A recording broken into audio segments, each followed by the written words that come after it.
All right, hello, welcome to Adventures in Lollygagging, and we are playing Die, the role-playing game tonight. Continuing our Broken Vessels campaign, we ended on a interesting note as my character suddenly appeared again, and so we will see how that conversation plays out. As I said to them before we kind of went live, that this could be like a 15-minute stream if they just decide to beat the shit out of Billy, like right off the bat, and that'll be that. We'll just talk about X-Men after that or something. I don't know, because there's a couple people on this stream right now who probably could talk for an hour and 45 minutes about X-Men. Pretty sure. It's probably true. It's probably All true. Right. Let's do a quick intro of characters. Evan, tell us who you're playing. I'm playing Chad/artist. That's his persona. Chad is a former soccer all-star that was very famous. He, as a kid, played with these guys in role-playing games before he went off and did his own thing and totally ignored them for the rest of his life till now. But he is enjoying role-playing again, but he's a little skeptical about everybody else being a little in too deep into the game and not realizing they're still themselves and that we still have a life. So he's a little worried about what's happening to some of the people that he's been with. Melissa, were you grinning because of why I think you were grinning?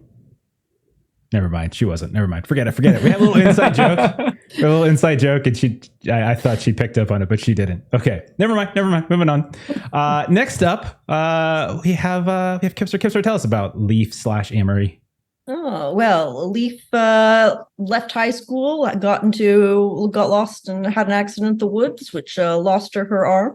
Then had to drop out of post-secondary, pay for hospital bills, became a park ranger, and ended up having to deal with children in nature camps. Who likes that? And got a bit of a drink on and got invited back to some games with some friends. Like, why not? And this is why not. Because this happens a lot, this idea. Yeah. Every time we hang out with Billy, it's always go into Jumanji this or... I know. This is like the third time. We've done this multiple times now. Yeah. Now we see why Chad didn't want to hang out with us for 15 years or something like that. Let's see. Next up, Melissa, tell us about your character whose name begins with D. Yes. So in real life, she is Delilah Ayers. In the game, she is Diala Warner. She is the Vigilance Knight. So in the game, she is a warrior knight who is always on the lookout for danger and trying to keep everybody safe. And she's got a whip sword that she keeps wrapped around her left arm. And the sword is pretty mean to her. I actually don't even think we heard from the sword last week. So we'll have to rectify that this week. Okay. Yeah. Fantastic. We might have heard of, now that I think about it, I think we did at one point here. Maybe once, but not, Yeah. Okay. Next up, Aaron, tell us about Deacon. Deacon Dredd loved high school. In high school, he was the theater kid, the swashbuckler with the prettiest girl on campus, the cadre of friends forming around until his father wrecked his car into one of his classmates, killing him, and then Deacon's life fell apart. But before it fell apart, he met all these other kids in detention, and he became an assassin and rogue who went by the name of Dredd in their game. Fast forward a few years later, Deacon is now a fixer for the mob. He goes in, finds problems they need fixed, and he fixes them permanently with his partner, Mr. Fix. See the parallel there. However, now, in this world, he's free. He's free of the mob.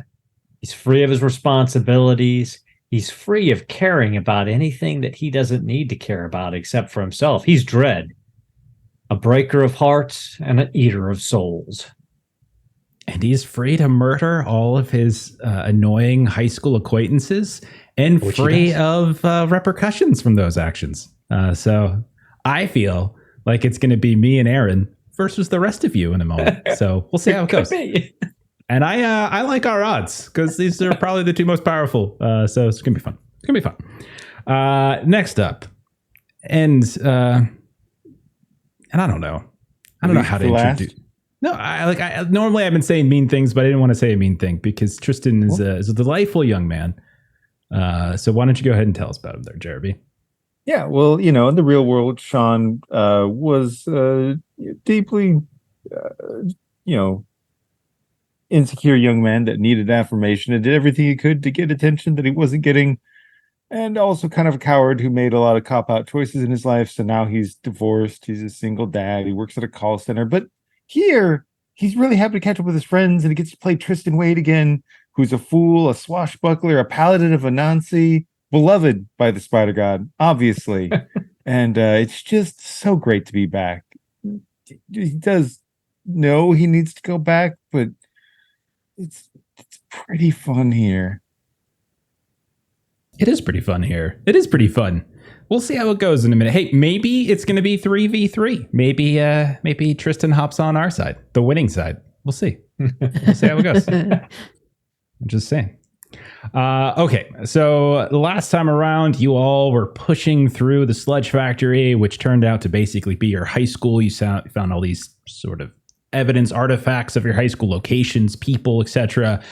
Automatons are wearing the stretched faces of faculty and administration and staff, etc. Ghouls were masking around as these half-remembered acquaintances you had from your youth.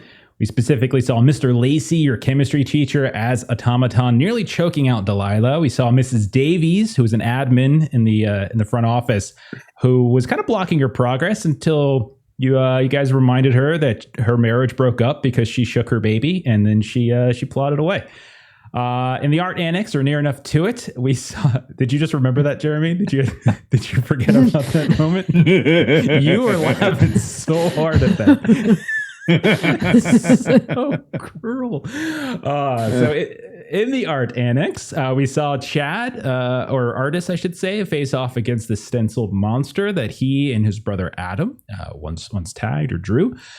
Sean, you had a scramble to win back Jeeves's affection after Deacon had a little bit of a misfire with one of his dictator abilities. Leaf, you managed to square things or get things fixed with Jeeves by begging Anansi for help, the spider trickster god, who we learned Tristan could see and communicate with, much to the chagrin of Anansi himself, as they hate Tristan.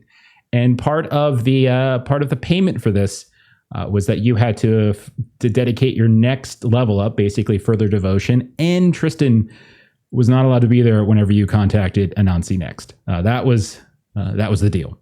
You kept pushing forward.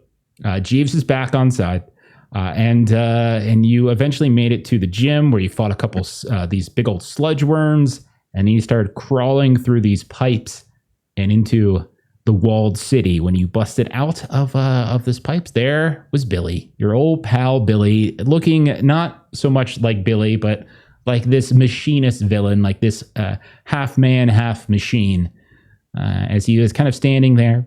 And that's pretty much where we're gonna pick up.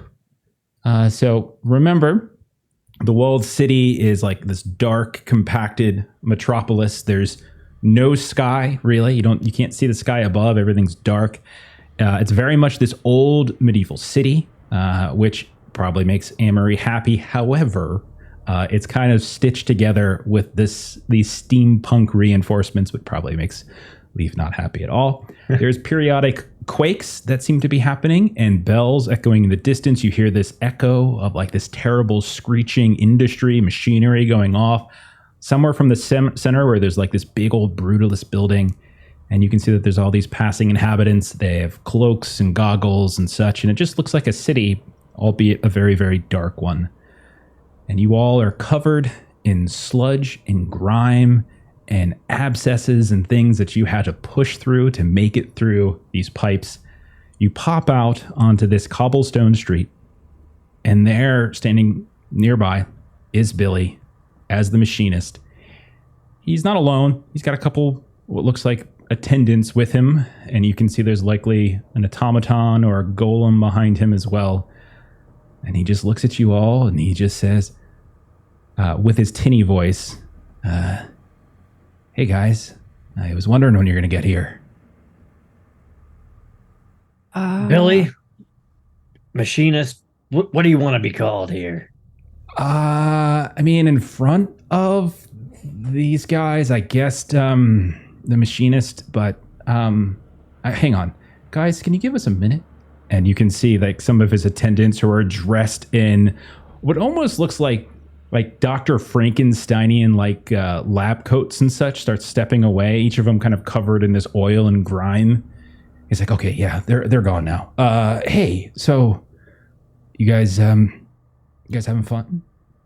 Deacon, Dredd reaches out his hand to shake Billy's hand. Yeah, hey, yeah. And he reaches out and he's got this big sort of smile on his face.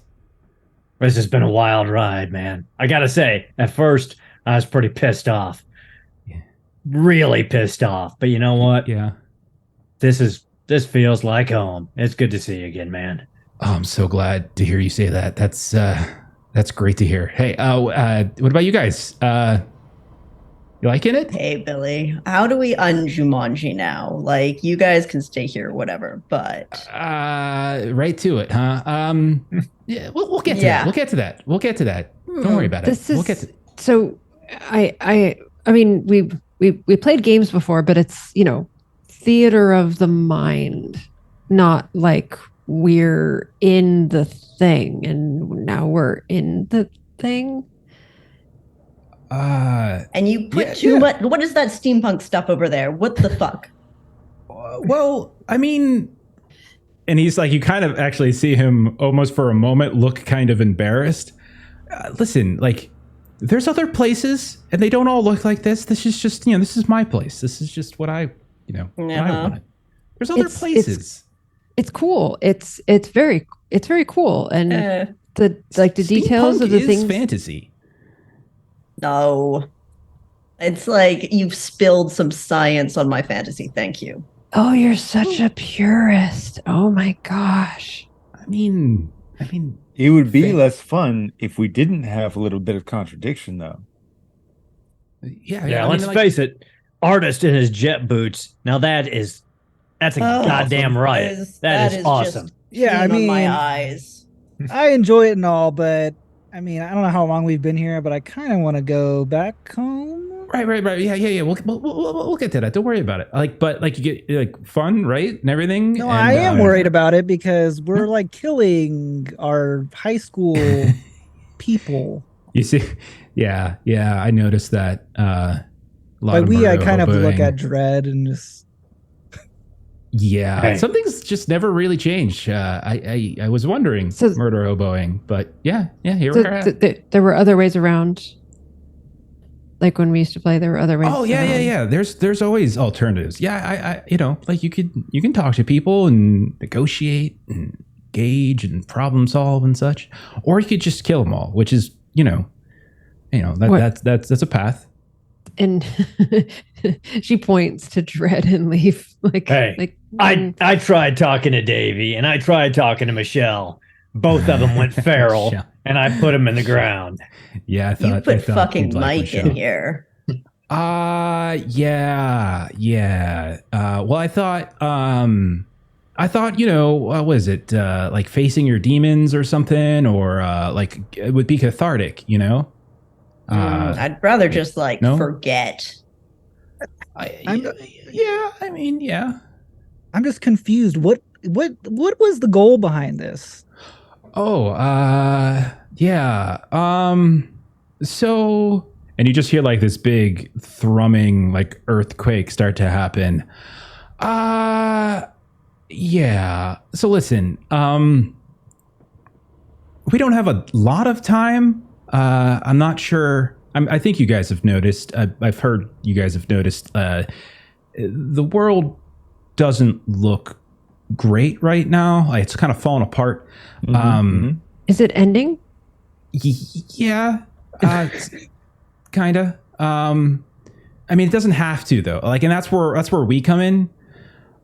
So it's kind of our fault, but the good news is that we can fix it. So there's that. That's great, right? We can fix it, right? So you want to? So is that why we're here? Are we here to fix it? Fix things? Yeah. Yeah. Yeah. We've Absolutely. never been here, so how did we mess it up in the first place? Just because we're here, right? Like oh God, this is really hard to explain.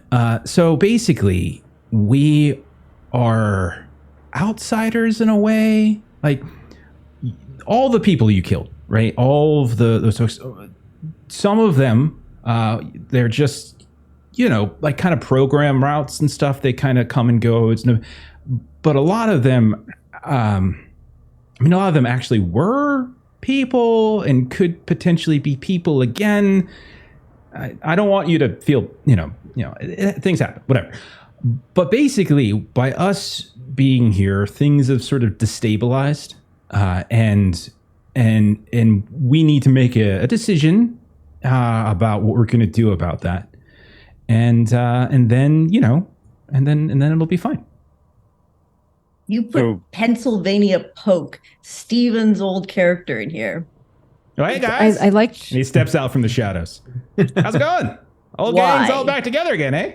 He cheated on all of his dice rolls. Yeah, but he was kind of, I needed someone to kind of keep tabs on what you guys were doing, and it was kind of easy. He just kind of pops in and pops out. You guys don't really pay attention to him all that much, and It was like an homage kind of thing. Okay, yeah, let's go with that. Yeah, yeah, homage. So, are you saying that basically we need to leave so that this world will stop collapsing? No. Okay, yes, that's technically an option, but there are better options. It's If we leave, will it still fall apart? no, sort of. So then no. we should leave. You literally just said we've killed people. For what it's worth, 2 thumbs up on starting off right away with the Cred Pirate and airships. Yeah. Utterly amazing. Just I put them in there like they're gonna be like, you guys have to decide like who are you gonna ally with, like the pirates or like these like capitalist like Baron Munch guy. I knew you guys would side with the pirates, but honestly, like Baron Munch is he's a really interesting guy once you get to know him. He tells a lot of really good stories. I believe it. Yeah. So one of these days maybe we'll introduce him to you. Like he's. Why is no one else concerned here? He's literally saying these people are real. It's movie references. It was like a Princess Bride movie reference and whatever else. We've asked the big ogre and he said he's been here for 15 years. So he has a life. It's like one of those Inception things where you think you've existed for X amount of time, but it's like not real time. Right. So what happens if I die? So here's the thing. Let's just treat it like it's all real. At which point, we leave and we save everybody and we go back to our own lives. That's kind of win-win. Well, it doesn't necessarily save everybody. It does. That's the thing. It doesn't save everyone. It saves. Could save some, but not all. And I'm kind of more for the all thing, So we'll get fair enough. Glad to hear you out, but just it seems like that's the course that's being described. Come on, Tristan, you and Diala, you're big damn heroes here. Aren't you going to want to save everybody? Well, if we leave and that saves things, doesn't save everybody. Billy just said so. Exactly. I'm glad to listen, but can you ever really save everybody in any situation? I don't even try, but that's your job.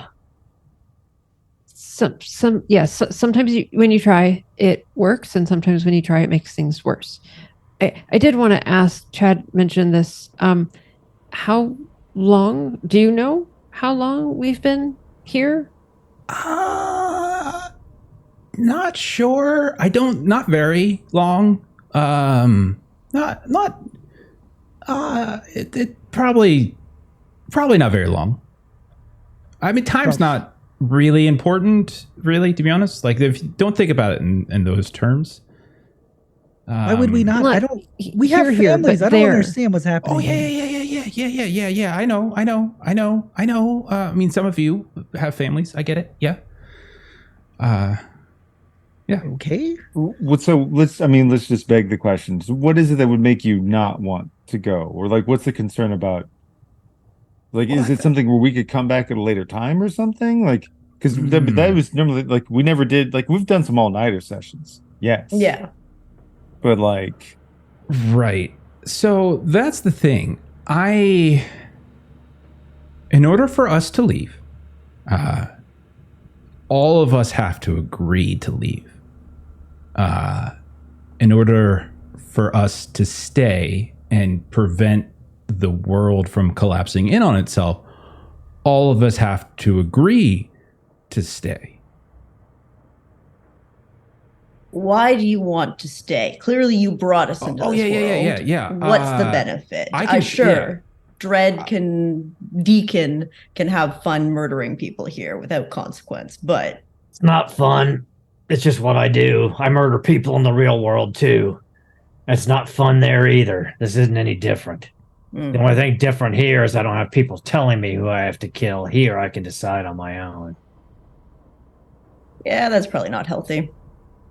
No, I think this place can be very healthy if you approach it, from a certain mindset, Have you been here longer than we have? Like I said, time, don't think about it in those terms. Guys ever see that movie? Just came out a couple years. Primer? You remember that movie? Anyone? Indie? No, I must have been in the woods. Yeah. Don't worry about it. And it's complicated. You know how it is. Like once you start doing time stuff, time travel, you know how the movies are. Like it just kind of gets, So just don't think about it in those terms. Okay. Sorry, did you say you wanted to show us something? Right. Yeah, I was just going to show you around. This is like, I thought maybe you guys, and I'm not like 100% done with what I was doing. So if we could just chill for a little bit, I'll be done. We can soon. look around. Okay. But should we look around? Because What are everybody you we've talked doing? to, besides the machinist, has said we should kill the machinist and he's ruining the world. So I don't understand what's happening here and why us, as in the group, is very confused about what we should be doing. Well, I mean, we're all here. We haven't seen Billy in a while, so I think we're here. We should take a walk, look around, see what's here, Hey, and then make a Billy, decision. can you do anything about this muck that's covering us completely? Because this is getting to be a little disgusting. Yeah, that's not a problem. And he kind of like looks around really fast, and you see him just kind of wave his hand really quick, and suddenly you guys just watch as all the goop and goo on you just magically disappears. That's much better. Lead on, my friend. Show us what you got. Okay. Great. This is okay. So, and he just starts walking, and you can see the minute he starts walking, all of his retinue as well, like they're following at a distance. There's like these big old golems, there's people in those suits and stuff as they're moving past. And you start like going through these undulating streets, and all of it's cobblestone, all of it, there's nothing really, there's no cars or anything like that, but you do see these carts periodically that are being pulled by these like machines, and every now and then the whole place shakes, like the whole, and sometimes it's really bad, and they kind of reach out and someone just will grab and steady themselves really fast, and then once it passes, everyone starts moving, and no one ever seems panicked by it, like ever. A few times you'll see like plaster fall down from above, but no one really seems to care. And up above, you've got those flying, like kind of floating, almost like hot air balloons that are just giving the light to the area. But everything's very, very condensed. And you start moving around, and he's kind of almost like giving a tour. Like you guys are kind of going through. Sometimes he's extremely excited too. Like you can tell he's like, okay, yeah. And so like this right here, this is, I really like this place. And like, this is where all of the crafters and stuff, like you guys like crafting, right? This is where all the crafters and stuff kind of come out and they sell their things. And like you can see, like they do some really, really fine things. And so all around you, a lot of these different stalls are showing off various items. Some of it looks like junk. Some of it looks like, almost like this abstract art. It looks very much like a flea market or like a downtown during a special event, and you can hear people that are kind of calling off here and there, like, okay, so this is Iron Weaver Promenade. Okay, I mean, honestly, if you guys want anything, just drop my name, and you'll get a discount. I don't know how much. Some of them will probably just give it to you. Some people are afraid of me. And then others might, it might just be like 50% off or something like that. But if you see anything you like, you kind of go right ahead.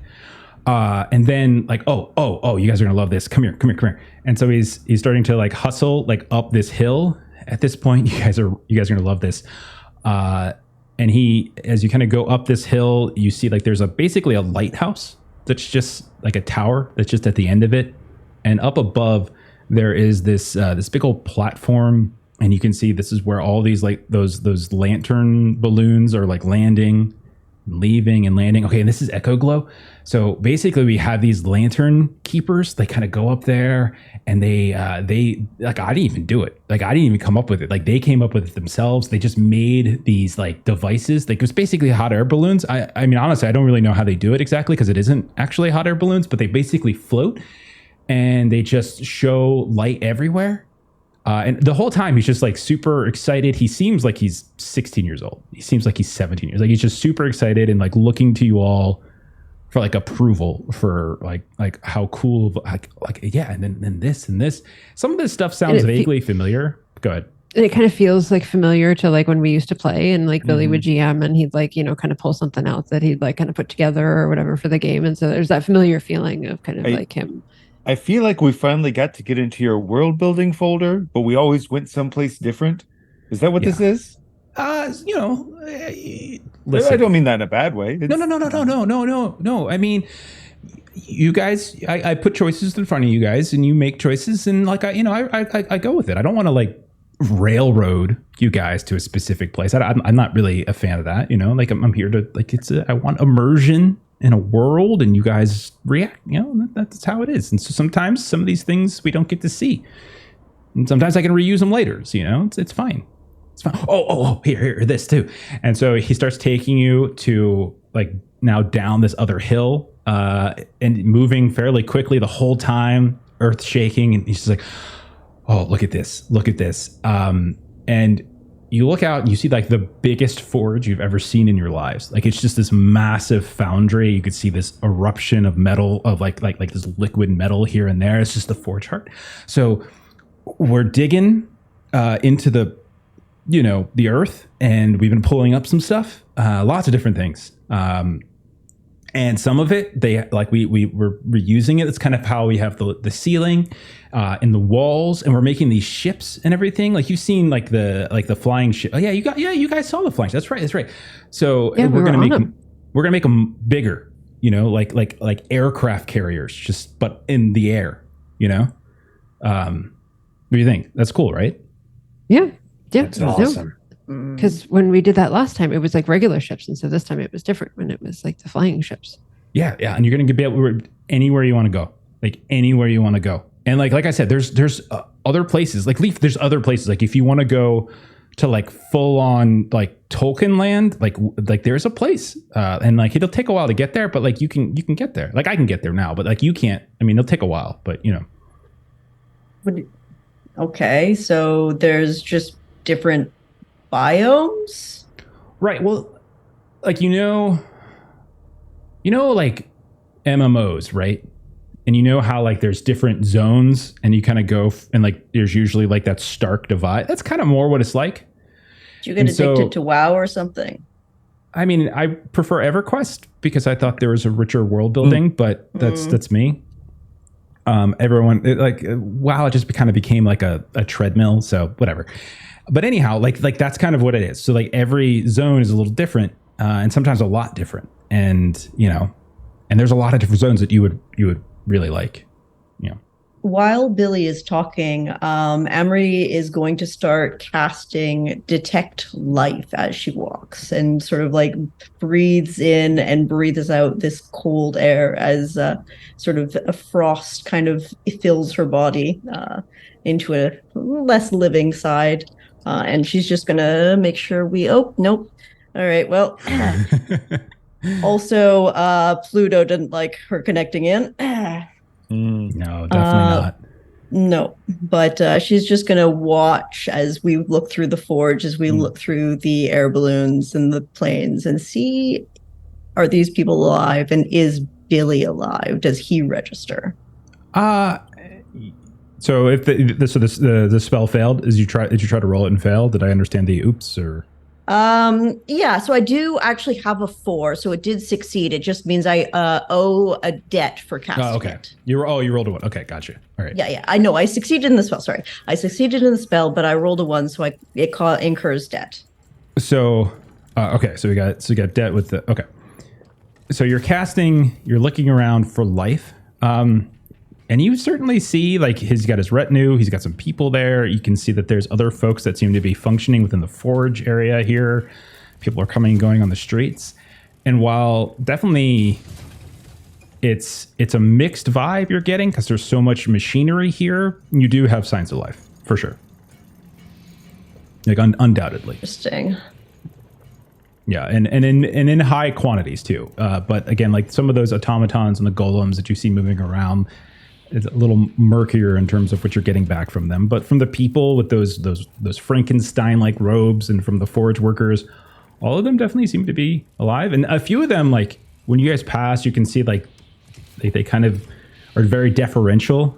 Like, a lot of them, like, bow or like, kind of, like, heads down as he passes by. And some of them, he's just like, hey, how's it going?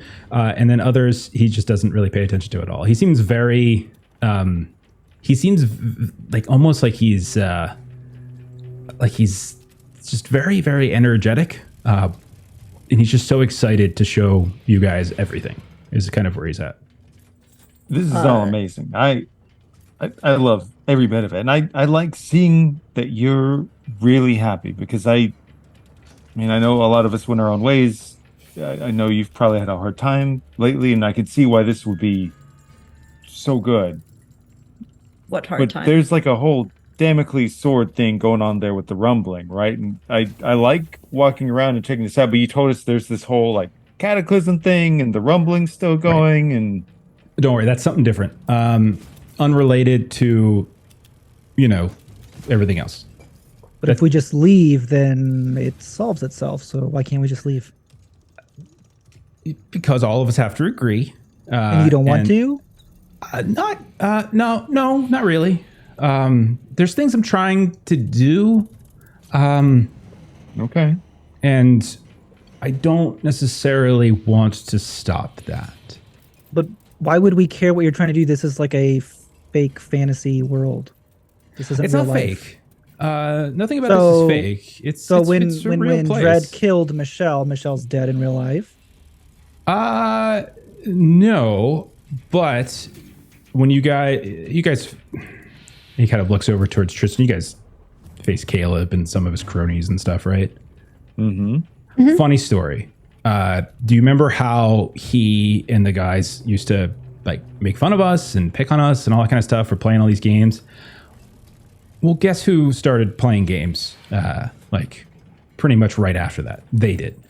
And dumb luck would have it. They got access to the game. And they died here. And that's them now. But I thought they were in the army or some weird stuff like that. Sean, didn't that join or something for you? I mean, they were. But as a way to pass the time, while they were on base, they started playing games and came here. So they played this game and they died in here. Yeah. But then they were not dead in here. Not in here. This is my place. Like True Jersey, this is me. Okay, this is mine. But in a different one of these biomes is sure. We can use that word. Yeah. So if somebody, but it wasn't just like another game. It was this game. And if you're in this game and you lose your life in here somewhere, then you're here. but they were also up there. Like they died in battle. No, not really. They disappeared, and that's kind of a weird thing to explain. So, paperwork, stories, the KIA is easier to explain. So since they died here, they could never return back. See, that's the fun thing, is that they actually can, sort of, but they would have to kill one of us. So were they missing there after they passed here, or were they missing there the whole time they were here? They were missing there the whole time. Like, you guys, like, were missing, but again, don't worry about the time thing. Like, don't worry about the time thing. Like, it's not like dilate. It's not been like 100 years or anything out there. It's fine. Everything's fine. It's fine. My wife's pregnant. What do you mean it's not been 100 years? It's not been 100 years. I think that's self-explanatory. It's fine. It's fine. You're worried. Everything's gonna be fine. So Dredd killing Michelle didn't really kill Michelle. No, that wasn't actually Michelle. So that's where it gets kind of confusing. So we're not really killing people. Like, if we kill, like, Leaf and all of the sailors. Some of them are puppets or things that replicate things. Some of them are, like, Caleb is somebody who actually did come here. You got it. And the ones who actually did die here want to eat us so that they can become themselves again and get out. Exactly. See, like, Caleb and his friends, like, they, how do I put this? And that respect for the dead, were morons. And they weren't very clever. They just kind of, like, rushed in without any real plan. And they were very, like, thuckish, and they bullied everybody. And they thought that, like, hey, they were stronger and that no one, could, deal with them. But, like, even though they have a lot of power, and like, you guys have a lot of power, there's things in this world that have way more than you and in them. And they went up against one, and they died. So, We didn't come prepared. We didn't know we were coming in here.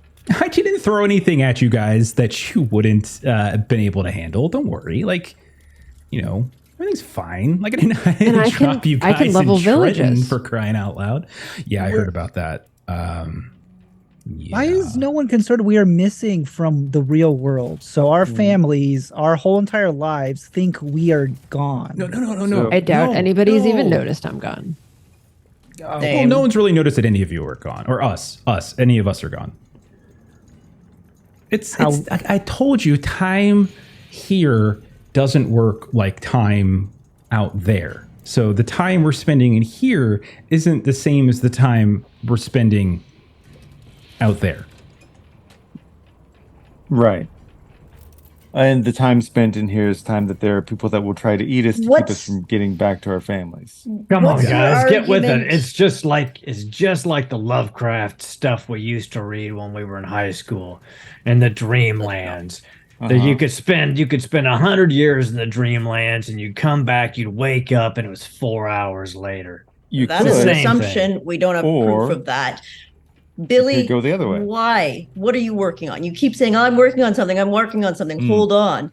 So- what's the argument? Why do we wait while the world collapses around us for Right. you? Very fair question. Very fair question. If I were in your place, I would definitely ask the same question.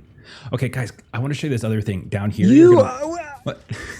Artist pulls out his gun to his head, like throw it at him. Oh, I want you really- to answer the questions. You keep dodging everything. Chad, You don't have the upper hand here. You might, and wanna you're put not that the only away. one who cares, buddy. So I'm glad so much in your life has gone so easy for you, but can you stop being a conceited prick for just a little bit?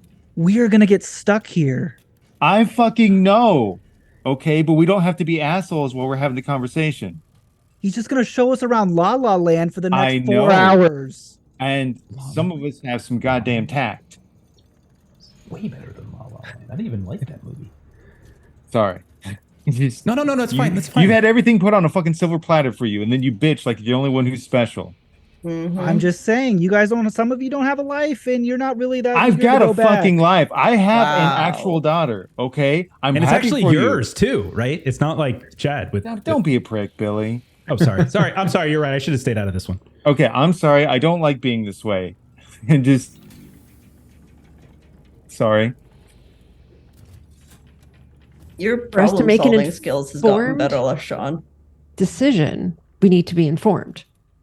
Right. He's And that's not what I'm telling doing. us anything. Finish I'm figuring out showing you what's guys going on. stuff. Because if you say, Yes. you know, because once we get to that point and like it's an irrevocable decision, so like if you make a decision and we go away or something like that, or whatever it might be, then like it's gonna get, you know, like I'm not gonna have a chance to show you some of this stuff, right? Like this is the only time I really have a chance. Like That's what I always said when we're playing the game. If we kill them first, we can't unkill them. If we talk to Or- them first, we can decide later that we need to kill them.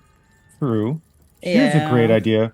What if there are other game systems we can play where we can still come and visit some of the shit without being in a place where people try to eat us? And we may never get back to our families. That's just, I want to play more games with you. I love the idea that the whole trapped in a place where I may never return to my little girl is a problem for me. but is it that big of a problem for her?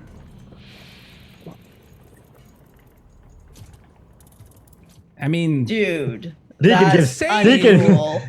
Deacon gives That's Sean not some cool. side eye. He's like, well, I mean, you spent the whole time here having an absurd amount of fun that you never have in your real life. And you just have this like self-loathing and hatred in your real life. Like how long before Tina like notices that, starts to think it's her fault, and then she kind of grows up with that? I'm just saying.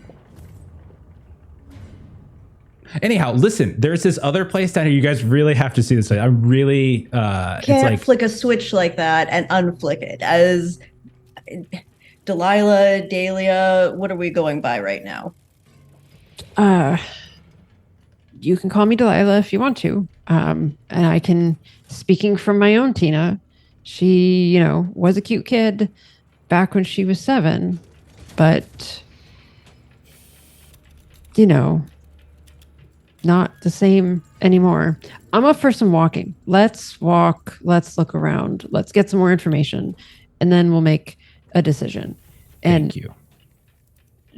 she will kind of put a hand on Tristan's elbow so that it's not gone unnoticed that he definitely took that to heart. And then she'll kind of start walking forward. Okay. Seriously, Delilah, this is the best. Like, this is so good. All right. So this, okay. I mean, I'm not even that really, like, just look inside. Just look inside. And so you guys come up and you can see there's this very, like, bright kind of pink and violet lights that are sort of flooding onto the street here and there. You hear the sounds of music, like actual, like almost like jazz or some kind of, like, it's not like, yeah, jazz, blues, something like that, but it almost sounds like show tunes in a certain way. And Diala, like you look in, like, and above it, you can see like there's this clockwork, like this cog that's just sort of like spinning, and in the middle of it, there's like a leg that's just kind of kicking off and out to the side. And there's this big old door. He kind of opens it up, and you hear like the sound of that music get suddenly louder and just flood. And Diala, you hear a very familiar voice and singing. When you were younger, your mother used to sing something like kind of around the house, you know, every now and then, or she had like a favorite song when she would take you and Tina to the diner. What was that song? There, Diala or Delilah? That's just not something that I am going to be able to pull off the top of my head. Anybody else can? Gosh, darn it! Can pitch Something. Sunshine, singing in the rain. Walking on Or sunshine? Sweet Caroline. Sweet Caroline. I'll go with. Sweet Caroline's good, yeah. Okay. Yeah, there we go. Thank you, everybody. You hear a very sort of sensual kind of cabaret style rendition of Sweet Caroline. And you look out and you can see on the stage is your mother, dressed in fairly risque clothing. But like it's very stylish and not at all like insulting. It's definitely tasteful. Sure. Tastefully. Tastefully risque. And you can see she's just singing away. You see?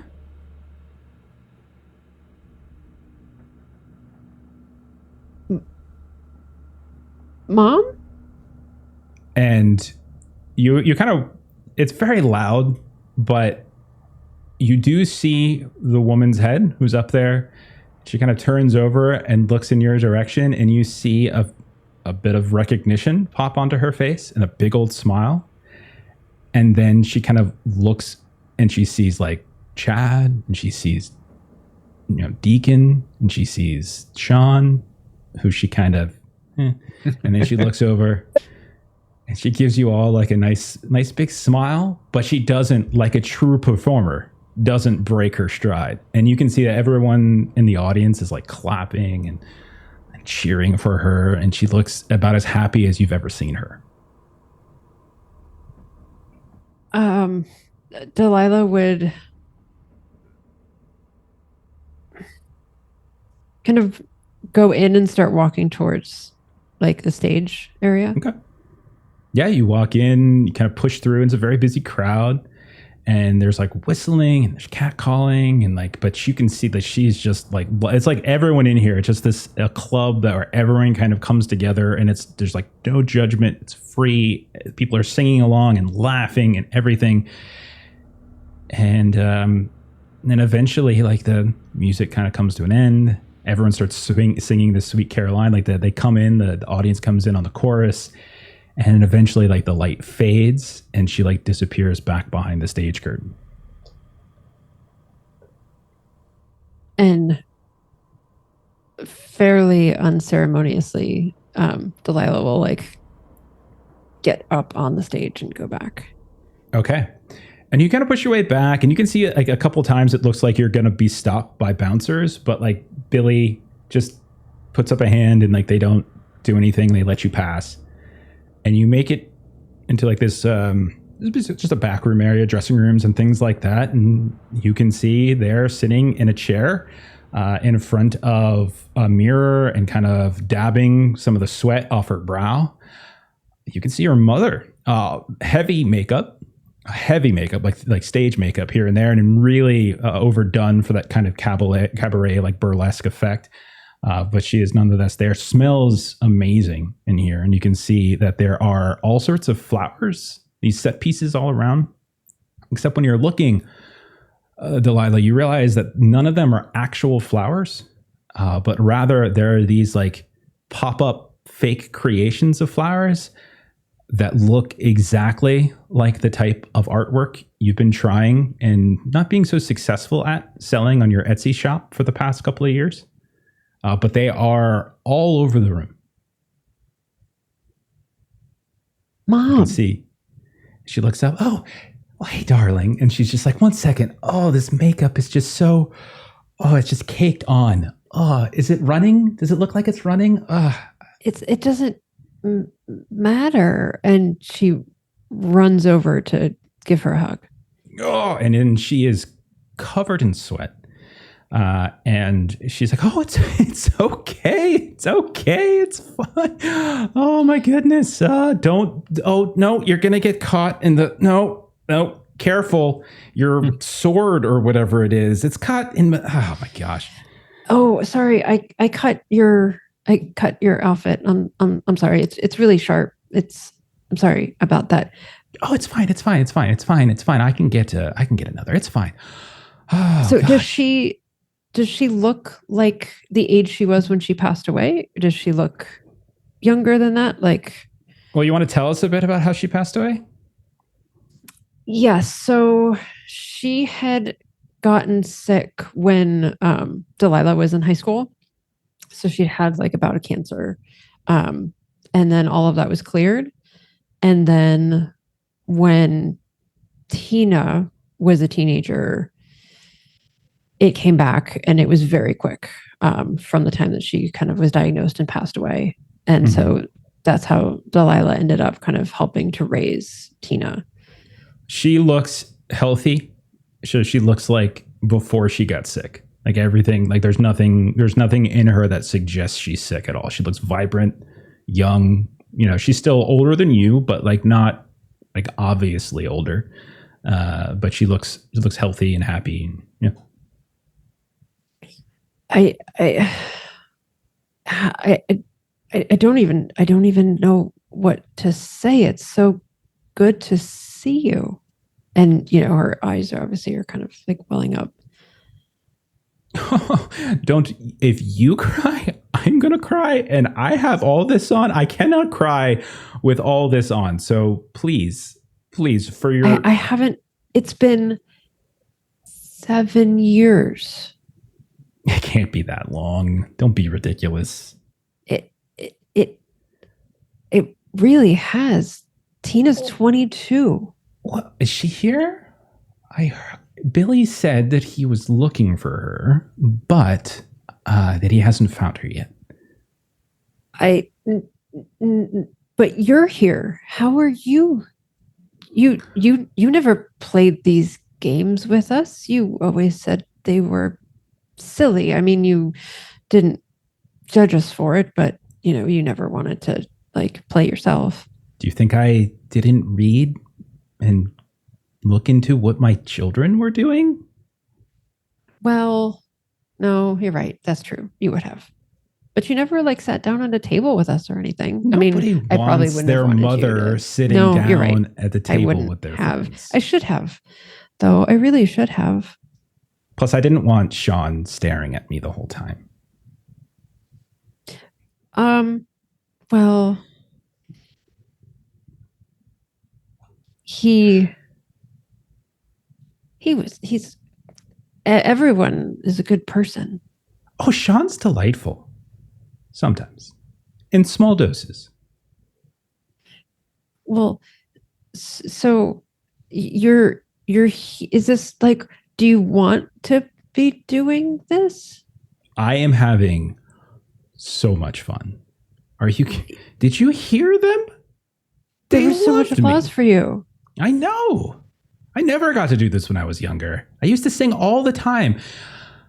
But then, and I'm not faulting you, but then we started having kids.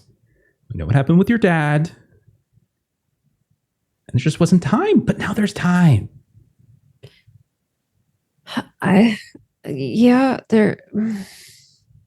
We're trying to figure this place out. It sounds like we have like a lot of choices that we have to make. And listen, I know you're worried. I know you're scared. Just, I always liked Billy, right? You know, he was the best. I know. Right? I He know. was smart. I know. He was kind. Okay. He cares about all of you. All right. And I wouldn't be here if it wasn't for him. So maybe don't think about it too much. It's been a long time since we've seen everybody, but I'm really glad that I get to give you a hug again. So we'll cut from that as you two hug. What the rest of you, all of you go ahead and roll, let's say, a wisdom test. Sure. As Did you're she out register as alive when I did? Because I'm running Detect Life right now. Yeah, there's you look around in here, you don't see any of those automatons in here other than whatever Billy kind of brought with him. But yeah, everyone's alive in here as far as you can tell. All right. I got a pair of 6s on my wisdom. I have not Ooh. passed my wisdom. Fail. Okay. How did you do there, Sean? 2. 2? So both Deacon 4 and a and Sean. 5. Okay, Deacon, you notice something outside. We'll say maybe you're still in the street, or maybe you're just at the doorway, or whatever it might be. And you hear a voice that kind of sounds familiar. And then Tristan, I would say you notice probably before Deacon's able to necessarily see it, is Deacon, you hear the sound of what almost sounds like a street preacher in some ways, but at the same time, that's like the specific words aren't what's catching you. It's the voice itself. It sounds like your father. And you look outside. and you can see down this undulating street off to the side, you can see that there is a man dressed in rags, and he's in the middle of the alleyway, and he's just slumped against the wall, and he's just half singing, half preaching some strange verse and about like the old gods, something like that. He's just sort of, it's nonsense. And people kind of walk by, and like everyone's kind of staring down at him and just sort of shaking their head and moving past. Tristan, you notice it as well, and you can see, as you two go back when you were kids, Deacon's dad is right there in the alleyway, almost like a bum, like a vagabond out there. Deacon's hands clench in fists so tightly you hear all of his knuckles pop as he slowly starts to walk towards this entrance to this alleyway where he's sitting. Okay. Deacon, By you, Tristan. That's an anglerfish, man. You know it. Sean, let's go have a conversation. This is going to be Do you bad want alone news. time, or I'm just worried for you. Then come on along. All right. So, where are Leaf and Artist and all of this? Where are you guys in abouts? Well, I presume Deacon and Sean were having this conversation in front of us. That's fine. They want to. So, yeah, I would watch them and then follow them. Okay. What about Artist? Artist probably might start talking to the AI, Adam, to figure out what he thinks, how we get home. You know, like try to formulate a plan that clearly does not involve, like what, you know, because obviously, to not meta, Chad does not know exactly what all of us have to leave and all of us have to do, you know, stay means. So, okay. Roll an int test for that, and then okay. And Amery, you're following Dread, and you're following Tristan. Diala, you're back. Well, this is all happening while you're in the back with your mom. Adam will speak up a bit. You hear the familiar voice. Uncertain. However, I was monitoring Billy or the machinist's life signs when you were conversing with him, and although erratic, he was not lying. At least if he is lying, I was unable to detect the lie. You all do have to agree to leave. great. That's never going to happen. Well, if anyone can do it and convince other people, it's you. It's positive reinforcement.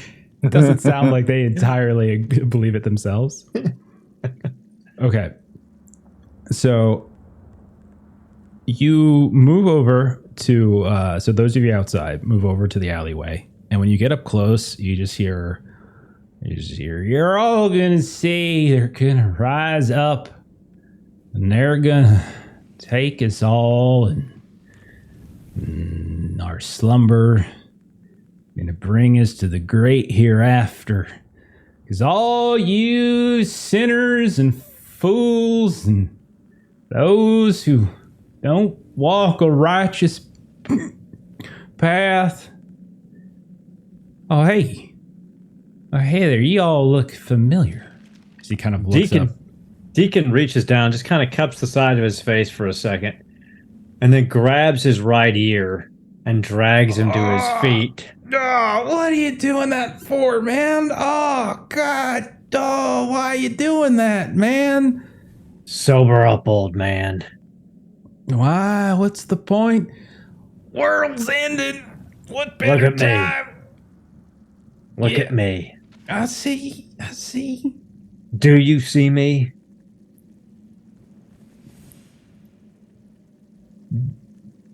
Deacon? That's right, old man. Deacon, what are you doing here? Excuse me. This is home, isn't it? It's a better home than the one you provided. You drunk old bastard. I mean, I'm not. Hang on a second. I'm not that drunk. I haven't had much to drink today.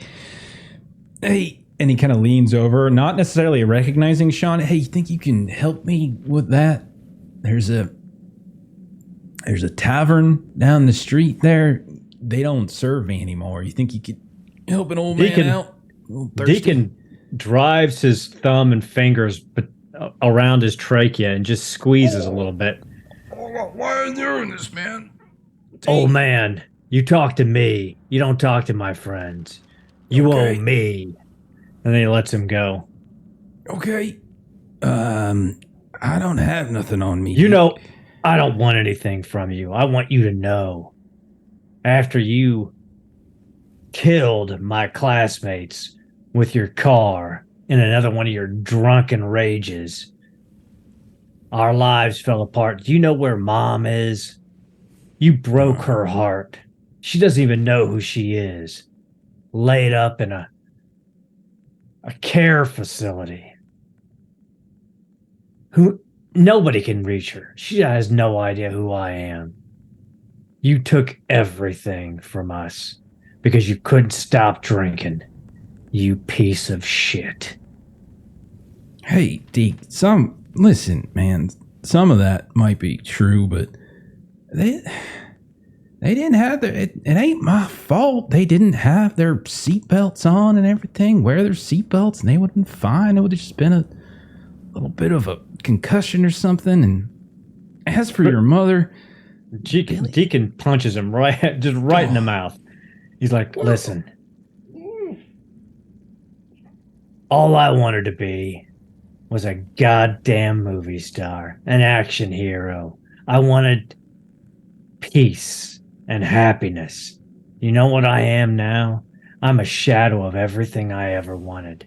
I'm a death dealer.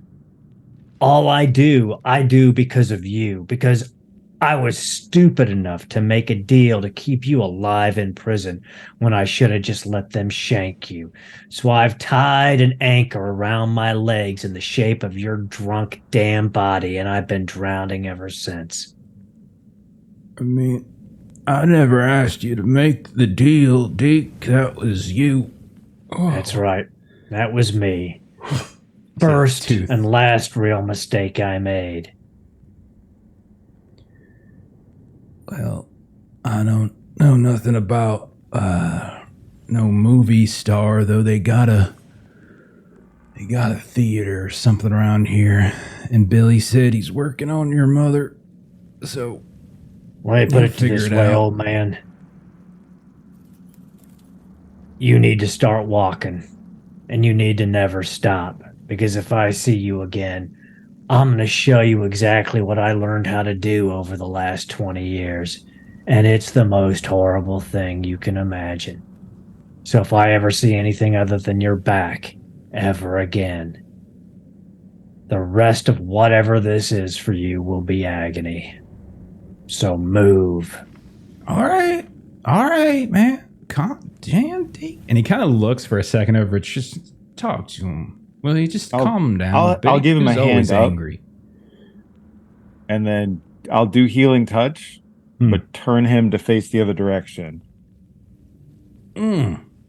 Which unfortunately, because it does the dimensional door thing, you can blatantly see that I do it. But yeah, there's like a small little burst of light, and then kind of like suddenly his mouth and his jaw is sort of righted and refixed, and the tooth kind of pops back up in the gums. Okay, I'm going. Just talk to him. Well, yeah, you know how he gets. He's got that temper. And Deacon turns and gets nose to nose with Sean. Sean, you're a good man. Sean will give you a hug. Deacon's like, really oh, sorry. God. Like, look, it's all right. I had Sean. some mean shit I was going to say to you, and I don't want to say it now. It's like, there's a part of me that's scared, that you're scared you're going to turn out like him. And I had this thing in my head that I was going to say it a different way, but I don't think I want to because I'm so happy to see that you didn't kill him.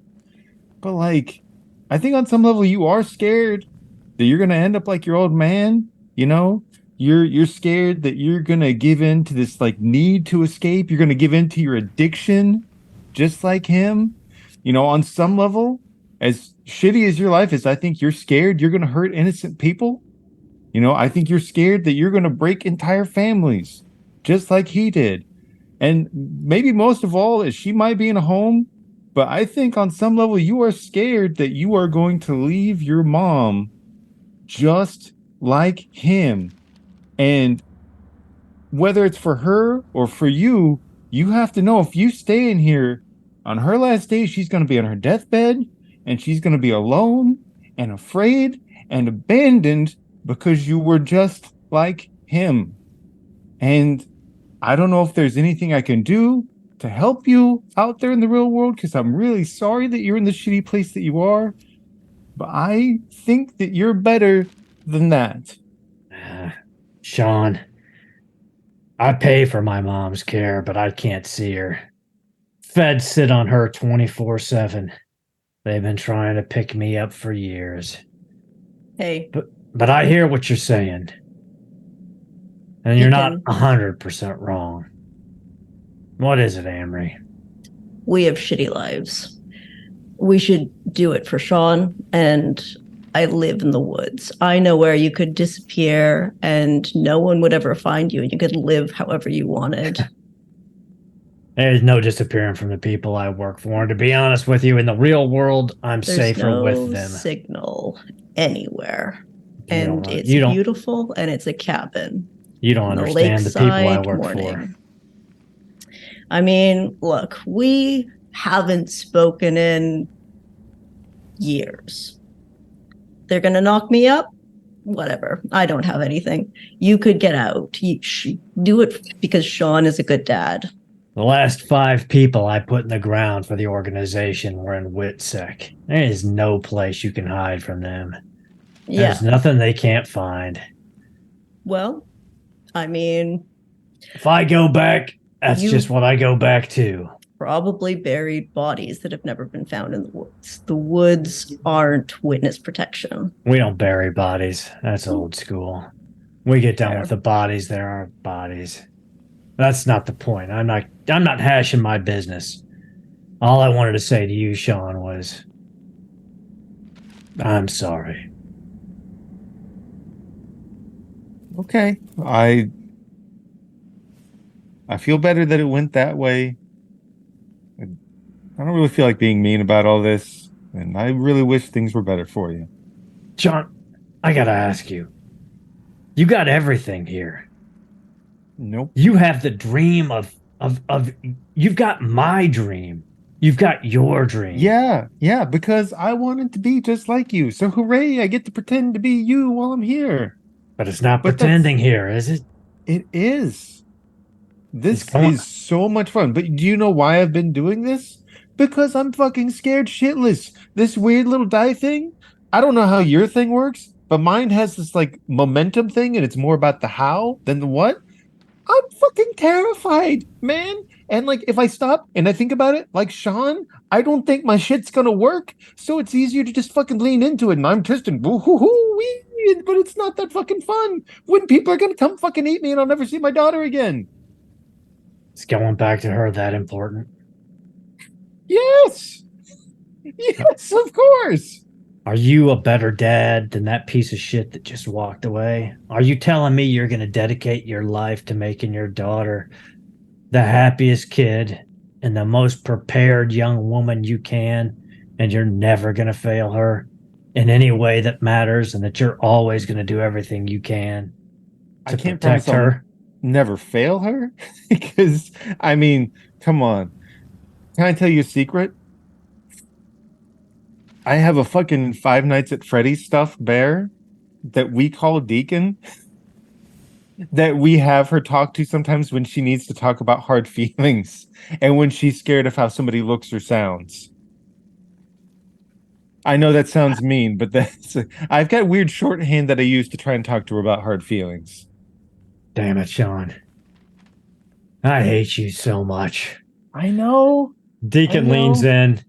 He says, I'm going to tell you 15 numbers, and you're going to remember them. And he rattles off these numbers so many times. When you get back, when we get back. Because if your daughter's that important to you, I'll make sure you get back to her. Go to a bank, give him those numbers. You won't have to worry about money anymore. I've got no reason to keep it. Let's go tell Billy we're going home.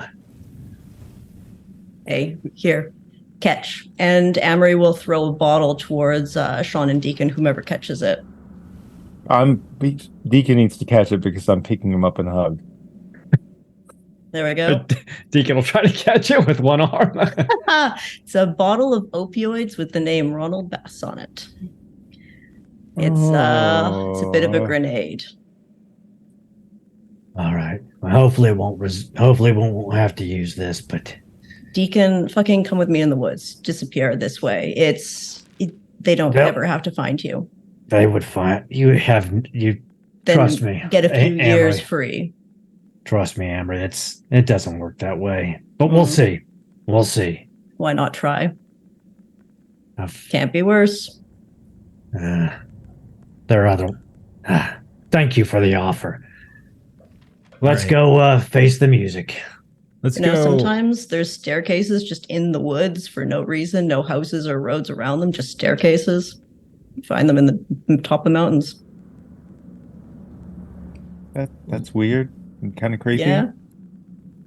I want to get Chad back into this, as it's been a long time since Evan's talked. So I do. Fine. Let's cut into inside the sort of the cabaret again, and you're alone now. It's you and it's Billy, and everyone else is left. Think Chad would be less interested in staying near Billy and more interested in getting closer to Delilah. Like, not like to interrupt her conversation, but so she's not alone. Okay.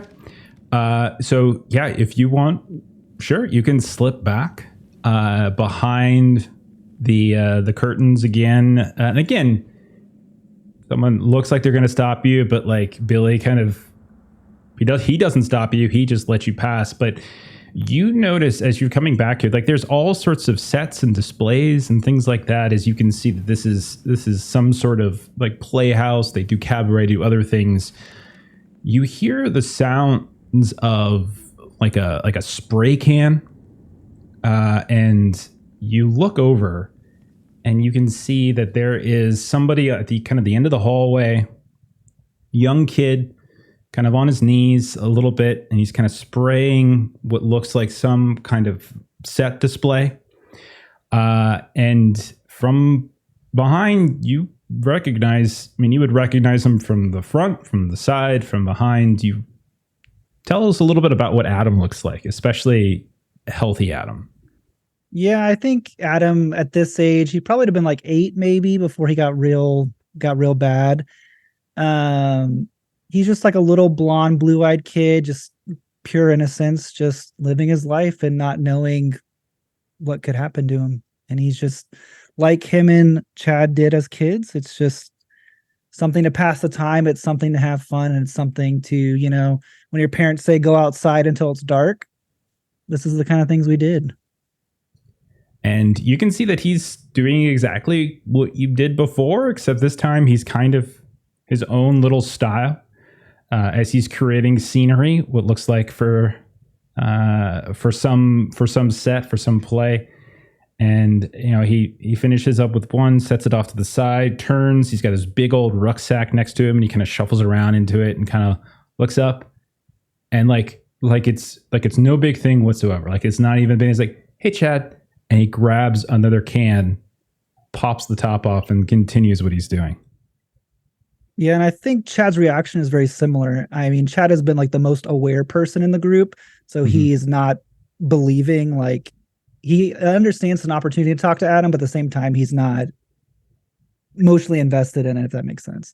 Sure. And he will kind of nod and he'll go up next to him and he'll pull out his spray paint cans and he'll just start doodling next to him, making different creatures, helping him out. Okay. And every now and then he'll like give direction. Like, no, not like that. Like bigger. It's too small. They're not going to see it in the back row. Fine. I don't really care. It's just.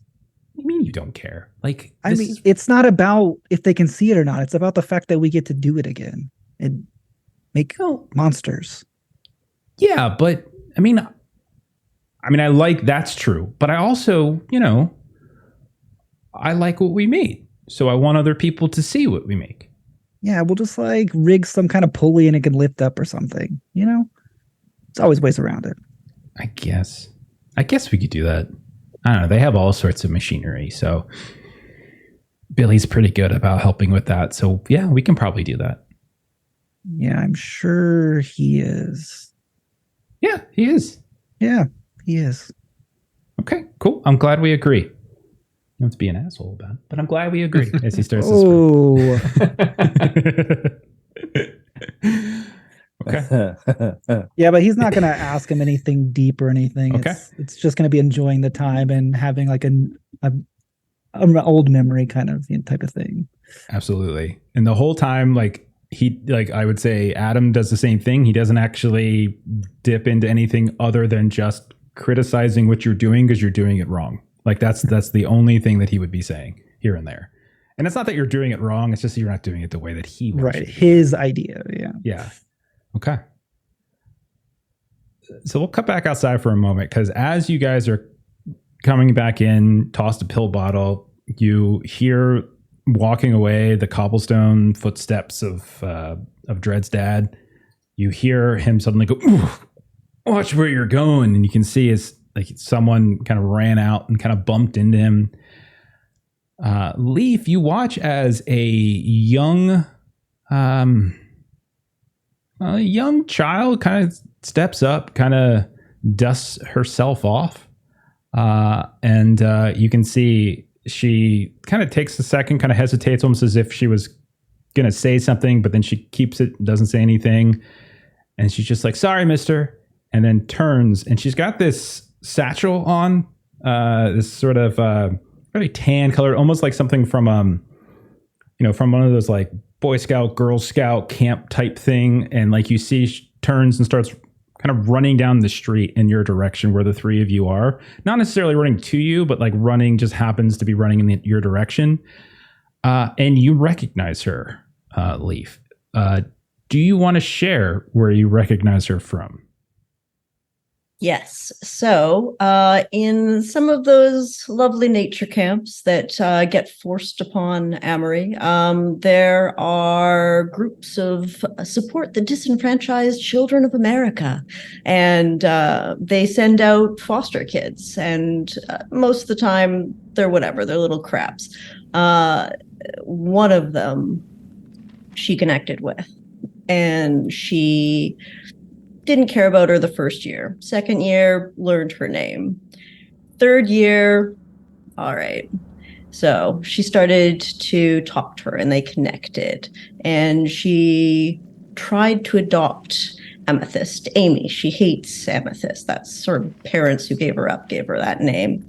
And Amery started to actually leave the woods and go into the city and make sure she ate when it wasn't summer and she wasn't at the camp.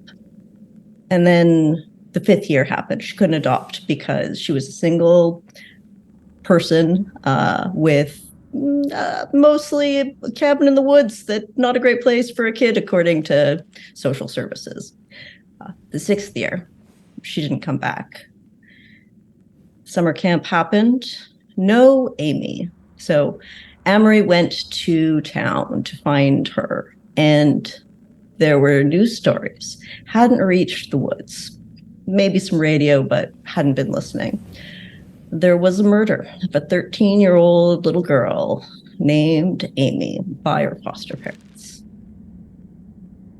And Leaf will watch her as she runs through the alleyway, and Sean and Deacon will hear, "Fucking hell, when did Billy find out about her. How? Oh, shit. Amy. Do you say it loud enough for her to hear? Hey. Oh, hey. She kind of runs up. How old does she look here? How old was she the last time you saw her? 13. So 12, I guess, would have been when she about the last same. seen him. Probably the same. Preteen. Mhm. Yeah.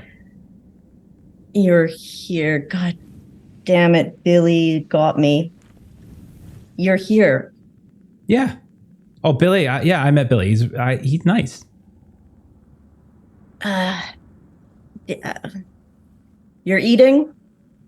Yeah, I'm eating. Why, you hungry? And she goes into her pack and she pulls out like the equivalent of a steampunk universe's granola bar. He's like, you hungry? I have some.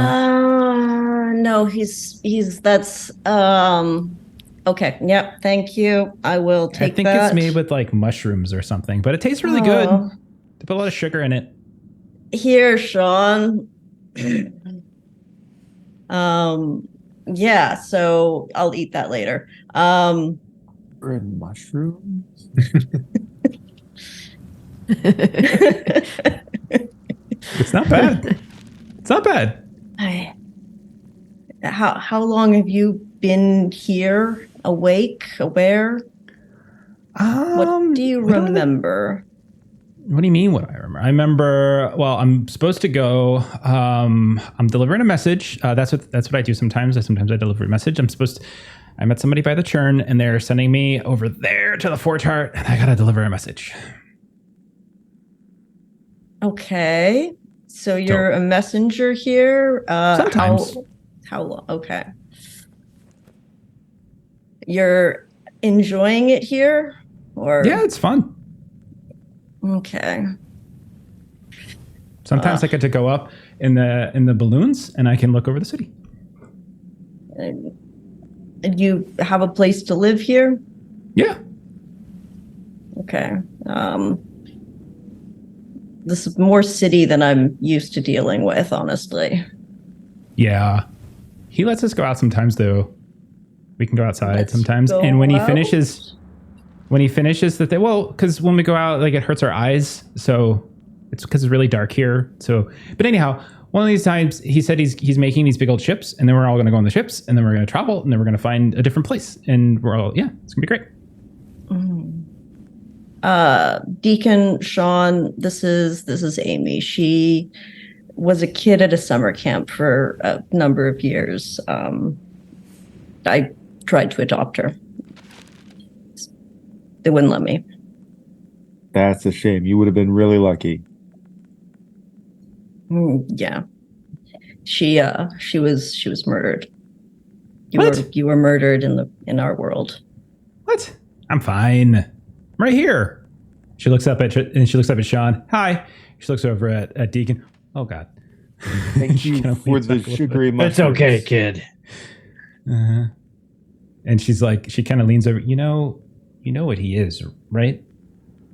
Yeah, but Friends with him. I also talk to gods, so they call themselves gods. You talk to the ones that One. Billy digs up. What's Billy digging up? Oh, I mean, he'll probably tell you. I like how you tell stories sometimes a little better than how Billy tells stories. I don't know. Roll a charisma test and take an advantage because Okay. I was gonna say charisma, huh? Yeah. It's your dumb set. Okay. This. Well, no, they're all twos, but Yeah. that is. Don't forget, before you tell me, there's also, don't forget the flashback mechanic if you wanted to get another die, if you wanted to I come have up. 2 5s for 2 successes. Okay, I was also going to say you probably could just get it because you also just told us the backstory already, now that I think about it. Okay, well, I'll see if I yeah. roll. Nope, that didn't Okay. add anything. Okay, so I don't know everything. I mean, but it You're means always not, a good listener, very It's not like- aware. it's not like really a secret. Area. I mean, anyone will tell you, like, I guess if you're, like everyone kind of knows it, but so there's stuff down there, but like old stuff, like old gods and like titans and something, they're bad. Something like Billy doesn't really explain exactly how they're bad, but just that they're hurting people, basically. Lots of people. And so anyway, like he's found a way to kind of, dig them up and sort of use them.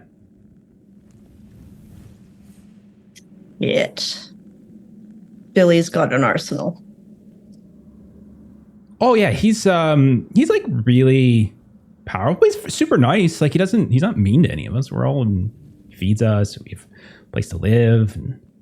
And you can go outside sometimes. Well, yeah, because it's dangerous out there. Because like the roof is falling, the sky is falling, all that kind of stuff. Plus, it hurts your eyes. But he says that's going to go away once we're outside longer. And he made us these goggles so that we can actually go outside more. So, goggles? Can I see them? Yeah, and she like takes them off her neck and kind of hands them over to you. Amery will like pop them up to her eyes without putting the strap over or anything, just to see if they're different. They're like sunglasses, basically. Oh, is there a discernible difference in lighting being in the walled city than me? Yeah, okay. It's much darker in here. That makes more sense. Okay, we gotcha. Shit. Okay. Hey, Pluto. So you call for Pluto, and I'm trying to let me pull up what I had for him. And you see popping up. I would say he's probably. Let's see. Pluto's your boy too, and he's mad at you. Pluto's my boy, and I've made a deal with NSC. You guys notice actually no, you're the only one who sees this. I'm sorry. But the rest of us, just from sort of player, audience, etc., we see like a small little fissure, little mirage moment in the air in front of Leaf. Everybody else kind of freezes, and time stops for everybody else. And we see that mirage kind of tear open, and we see this beautiful field of like wheat, just this like it's like immaculate, and there's not any sign of corruption. There's not any sign of storm. It's just this beautiful field, and you can see that there is a man, and relatively farmer, benign type clothes, nothing fancy about it. And he's just kind of going through, just kind of reaping, cutting, and he kind of looks over. Oh, it's you. Okay, look. You sure you don't want to call a Nancy right now? Look, that's Tristan's god, as much as they want to or don't want to admit it. And it was Tristan's magic that needed to get fixed. If you say so. I wanted to call you more than anyone else, of course, but sometimes I don't believe you. That's fair. I'm bullshitting you. Look, you are not a good liar. It's not my strong suit. I know. I'm a little bit better at just saying shit. So, you remember Amy? She passed. Maybe you walked with her. I walk with a lot. Many come through my fields. She's got an aura about her that looks familiar.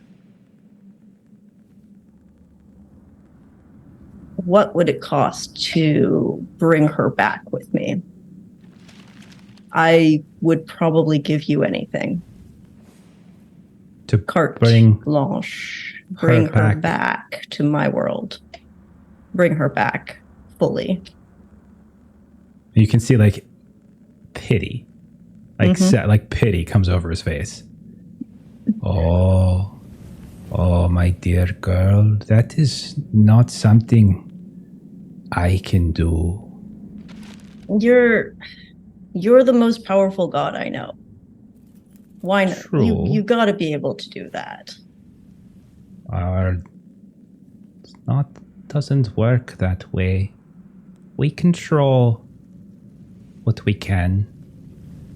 Where you're from, that is outside. I can't. Can she live with you? Can she enter your domain and stay with you? And then I can visit? You don't want her to come into my domain. And you look, as you're looking into those beautiful fields, you can see as they're swaying back and forth, you can see that there's something between them, and it's just fleshless skeletons, just kind of moving about in that rickety fashion. Mm-hmm. You don't want that for her, do you? I will take her if you want, but can you make shit? All right. Can I make shit? Well, I imagine you can. Then there's no deal that I can make that will bring her back for me. Except with Billy. If I could do it, and you would give me anything, don't you think I would agree? Yeah.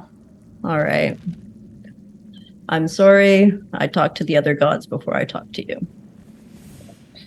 I don't believe you. Well, that's as good an apology as I can really make right now. Do you need something else? No. Well, can you make it so the dictator's power doesn't work? Make my head empty to him? To that one? For a time, maybe, but not forever. All right. It is not a small ask, though. Yeah. What would that cost? Oh, I would have to think. My fields need more. I can bring you more. Didn't the Eldritch share a few with you? You spoke to the cloud thing, too? Your field is lovely today. It is a little late for that, I think. You will owe me big. Yeah. For my feelings, which are hurt. Yeah. Okay. Well, it's really nice to talk to you again, Pluto. I think I gotta go. I don't look at the believe time. you again. Mirage kind of goes away. So if you wanted to have temporary resistance to a dictator's powers, I would say 2 god debt, but what will allow you to do is basically just roll with advantage against his powers as opposed to anything else. Yeah, if you wanted to just take 2 god debt. I won't worry. I think I hung up on him before I could make that deal, so it's okay. No, fair enough. I think I made that real awkward and then hung up on him. The last little bit, like, didn't you get some from the cloud god? Oh.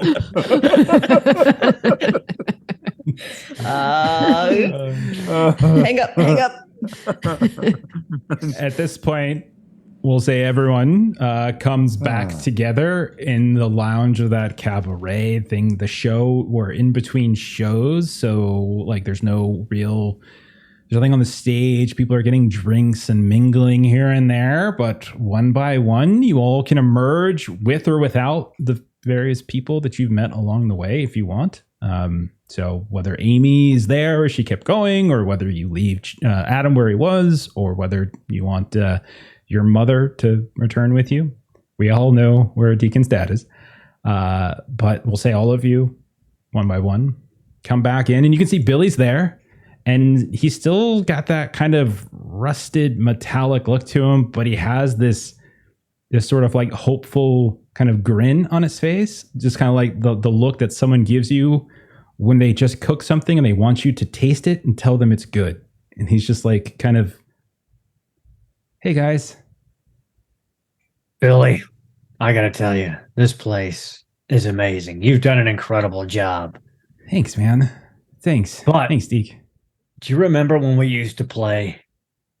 We always had a rule. If somebody had to leave the table, it was time to put the game on hold because we only played when the whole group was there. Now, wait a second there, guys. I don't know if that rule is actually true. No, it's not the time.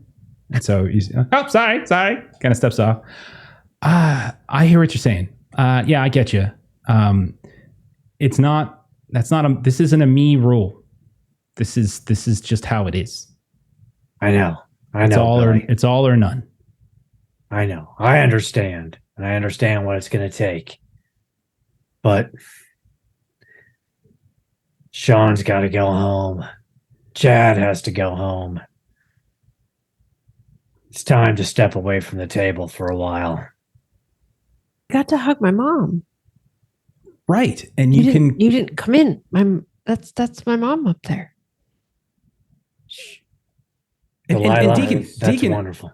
I was gonna make this a surprise.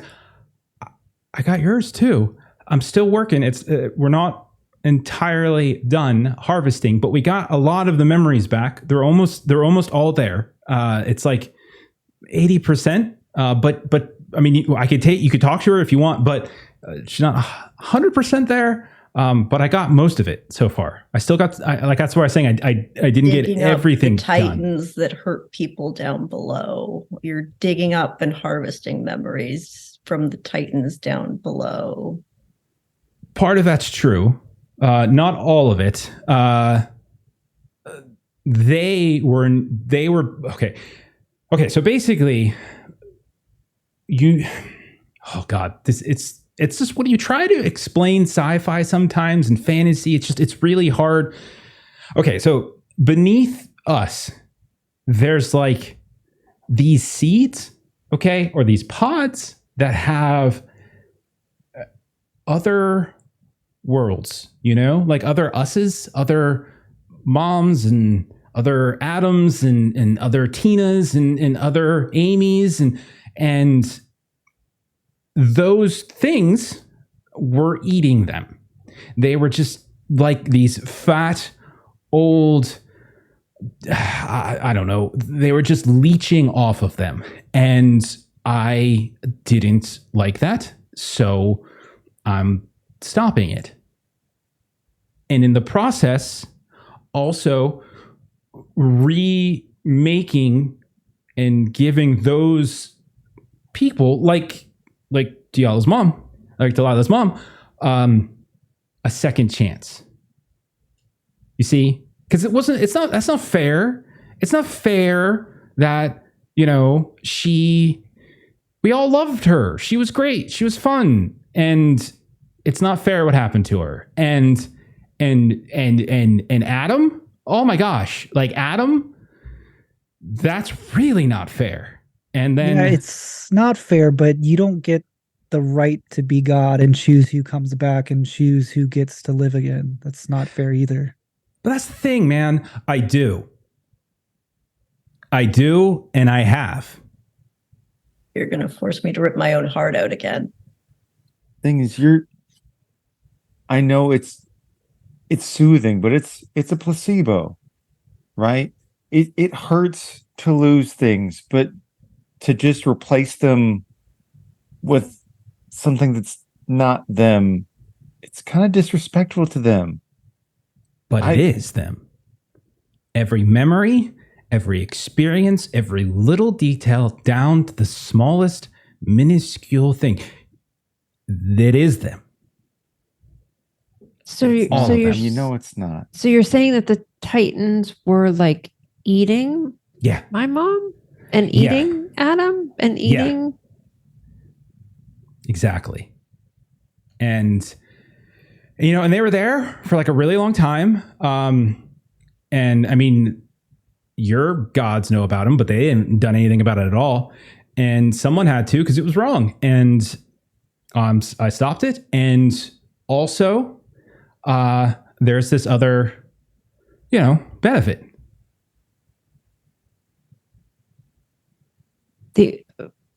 What's the other benefit? We get back those who we lost. Oh, You don't. Right? You still have all the old memories. You still have that loss. You're just filtering preventing them. yourself from building something new. That's what you're really doing. You are stunting yourself. You're holding yourself back. Do you think that your brother helped build and paint all those things that he did because he wanted you to stay stuck in one place? Or did he want to help give you the chance to make new things, to explore new ideas? Well, I think I'm doing a lot of exploration here. Let's be honest. Yeah. Probably more than I would ever do in the real world, if you want to call it the real world, which I honestly think is kind of condescending towards this world. But I'm doing just as much, if not more, here. And They're all scared of you. no, they're not. No, they're not. Don't be ridiculous. I The gotta sky say, is falling. Oh, I'm not doing that. That's not me. I am trying to prevent that from happening. Well, perception versus intention, all that good sort of stuff. is it the Titans that are doing that? It's just like I was saying, like where us being here has sort of destabilized some things, and so the destabilization comes because, as you guys have seen, we have power here, and if everyone's not kind of on the same page with that power, then, well, this kind of stuff happens. So, like I was saying, if we all agree to stay, everything's fine. The sky's not going to fall. No one's going to hurt. You can hang out with your mom. You can hang out with Amy. Like, everything's fine. I don't think anyone wants to stay. I mean, temptation is real. I mean, there's lots of reason to be tempted. I have a counter offer, and hear me out. You've been a forever DM. Always. I should make an effort to come back and maybe visit my dad more. And when I do, what if I run a game for you? And my daughter has asked questions. Can I tell her stories about your campaign? Get this. What if you get to play in a game and you got to watch me try to teach rules and reinforce structure to a 6-year-old, and then you could watch me slowly go insane? Wouldn't that be great? That sounds like a lot of fun. But you know what's even better than that? Having dinner with my brother, playing cards with my brother, playing games with my brother, exploring this amazing world with my brother, all of which I can't do if I go with you. And I hear that because, my ex, she's not dead, but I lost her to drugs too. Okay. And I get the idea that the person that was there at the end is not the person that you remember. And you can have this weird thing where you start thinking about the times that used to be. And it's almost like this poison, right? Because you think about all the times that you should have done something different, or maybe you're angry at them, but you're almost angry at yourself for feeling angry at somebody that you love. And then it starts this like backwards like tunnel into your brain where you recollect all these old memories differently, wishing that you could have done something different or changed something. And eventually like you just start trying to forget those things. And some of those things have good memories too. And you're just tearing yourself apart on the inside to deny yourself that history. And it's no good. You have to accept the good with the bad, or you're going to be a shell, man. Hey, man, respectfully, I think you're projecting a bit. Probably. You haven't really talked to me in a really long time. I know, and I'm sorry. You don't really know kind of what went down. I don't. What I would know with is not the same, but it sounds like you're trying really hard. The person you're talking about, you didn't really care about that much to begin with, and she's still alive in that world.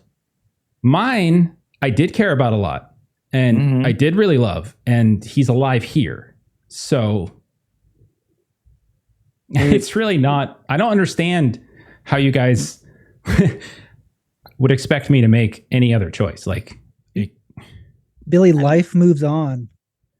Yeah, I lost my brother when I was young. We've all lost people here. But I got married. I have a kid. Life continues. And here, life doesn't continue. This is fantasy. Yeah. With a little sci-fi. I don't know, Chad. Like, I've seen the photos, man. Paparazzi, they kind of get in there. You know, you sure it's your kid? Because I've seen the photos, man. I don't know. Yeah, what's like, with how the do you? cyber stalking? How'd you find out about Amy? How did I? There's a murdered kid.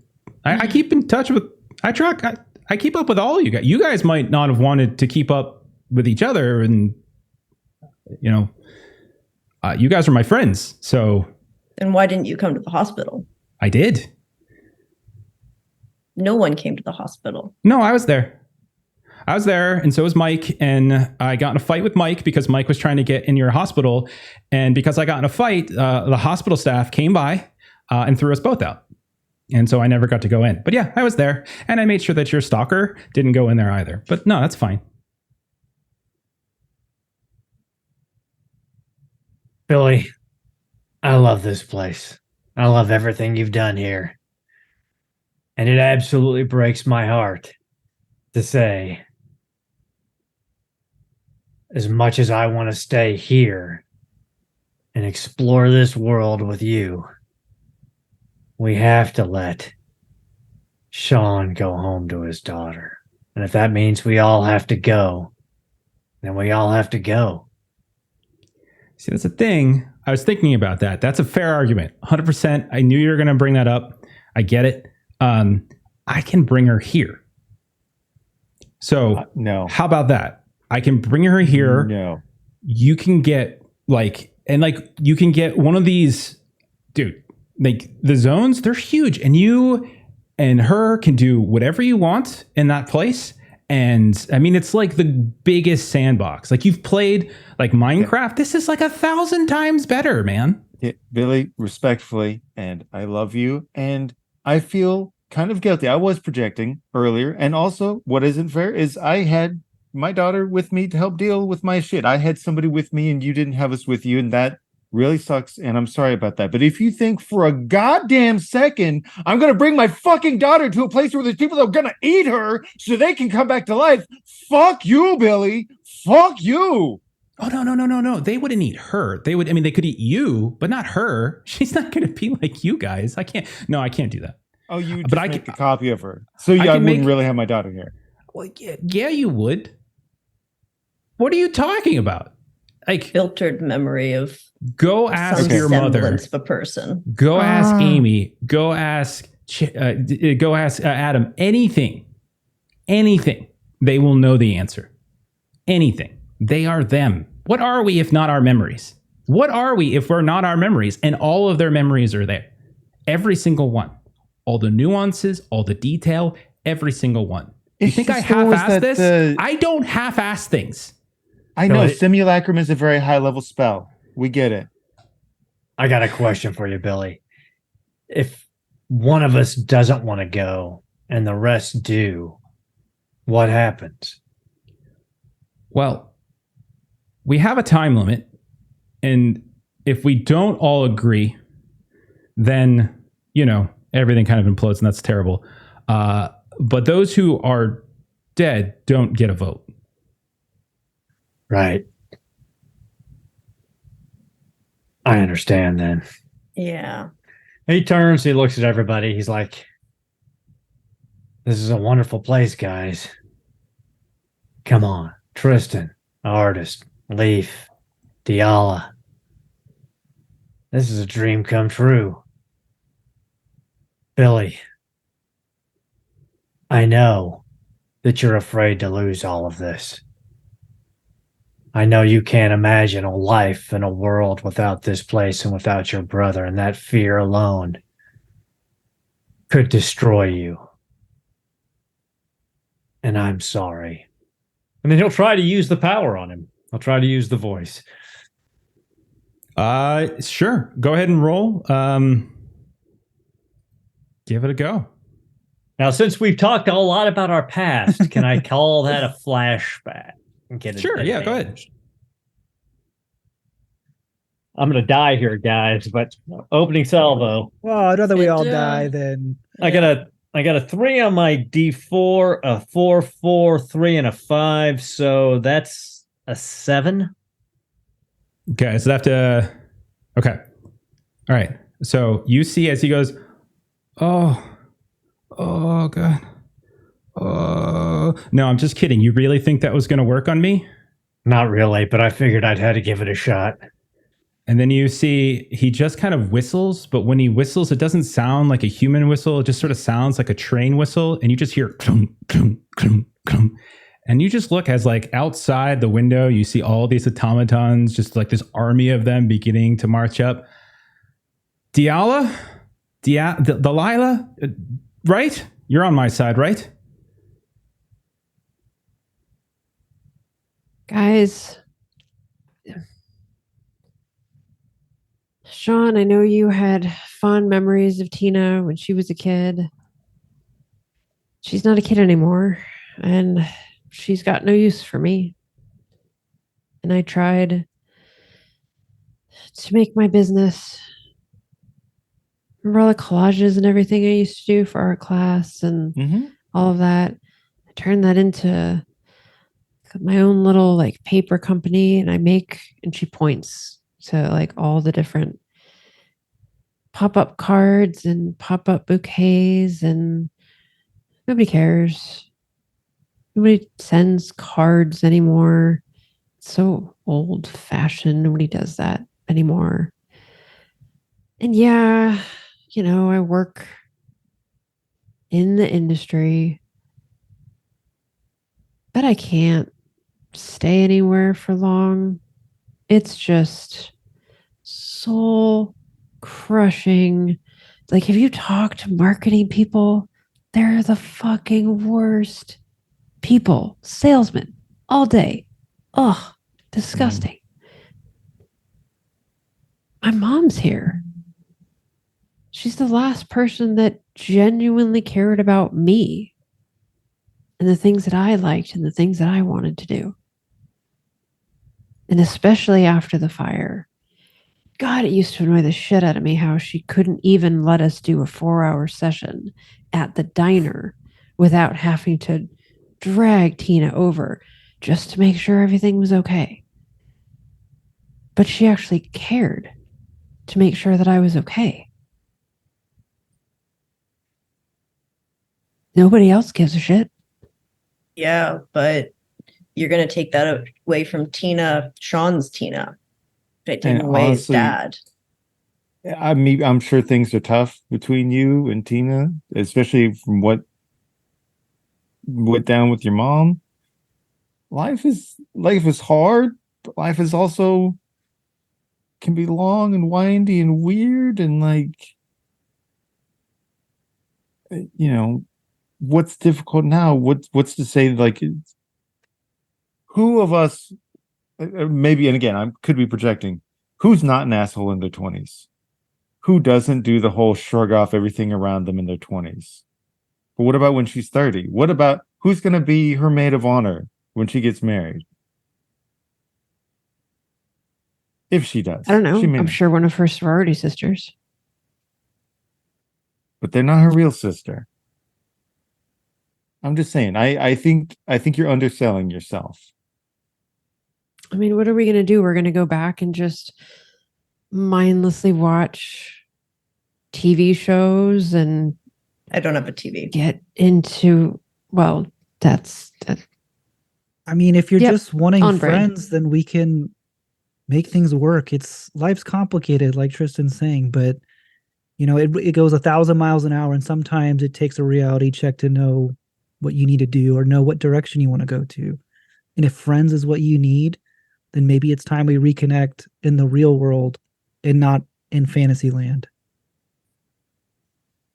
And I mean, look, we have these dice. If we leave, what's stopping us from coming back at a later date? Like, we don't have to, if we love this place. Billy, give us a chance to go back to the real world. We can't stay here right now. We were not prepared, but maybe in the future.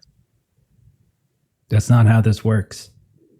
Why? And at this point, he's like, guys, I wish you would want to stay. Clearly, some of you don't. But I need to hear it. The game continues. And he kind of looks over to Diala. And so you would know. So basically, Jeff pulling out here, you either repeat what he just said, but if you say something different, then the ritual kind of ends at this point. It has to be restarted. And then at that point, it's just like, all right, PvP time. So he kind of looks over towards Diala at that point, his head kind of tilting, a little bit of a shine from the metal.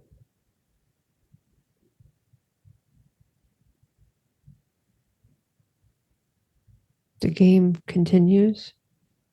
And then he kind of looks over in the direction. He for a moment, he like hesitates over Dread, but he doesn't. Instead, he kind of looks over towards Amery or towards Leaf. The game ends. That's a shame. Yeah. And at that point, you see this expulsion of this black kind of vortex just erupt from what looks like the center of his body into the direction of all of you, with the exception of Delilah. And that's where we'll go ahead and end. And we'll pick up on that fight next time around. Oh, right. Gosh. I'm going to have to get Dread an actual weapon. We're going to have to kill Delilah. That makes me sad. No. So I've got, I thought I was going to have Dread, but I have Diala instead. And there really is no probably stronger than an Emotion Knight. So I got Emotion Knight on my side now. Yeah. Mm-hmm. Okay. Crap. That's what happens when you try to play the nice guy. Deacon should have just stuck to his guns, but Sean, you bastard. If Sean didn't have a kid, Amery would probably stay as well. You guys can, I know, like I was thinking no one that, cares about like, Chad's pregnant kid, by the No. way. I care about Chad's pregnant kid. It's not Chad's kid. It's that other guy's kid that she's been paparazzi'd with. At least that's the argument that Billy's making. Yes. Well, that's true. That's a totally different story. But okay. Gosh. Yeah, it's tough to like argue against, hey, I have a kid in the real world. Yeah. It's just like, okay, well, either you stay and are a father to the fake one, or you die. And either way, she has no father. So, but yeah, I mean, it's tough. It's hard to, unless it's like an estranged kid or something like that. It's a really hard, because I always found that in the comic, like a really hard thing to get over. Like, how are you convincing Matt? Right. Like, agree? Like, I just always felt like especially Matt. it's just impossible, like him more than anyone. It was always so difficult. Okay. Let's go ahead and close it down. Let's do some closing stuff. So Aaron, what's going on Garblack? Excuse me. Next week on Tuesday at 1 p.m. Pacific Standard Time, we should be back with Millie and some Coriolis. And then on Wednesday, we are going to be back with Warhammer Wednesday. Dan is going to be running us through some Death Watch, the old classic FFG, Warhammer 40K, and I'll be playing a Blood Angel assault marine named Raziel. So we'll have some good old fun there. And then on Thursday at the same time, Lewis will be back for some more of the One Ring, continuing the Ballad of the Bardings.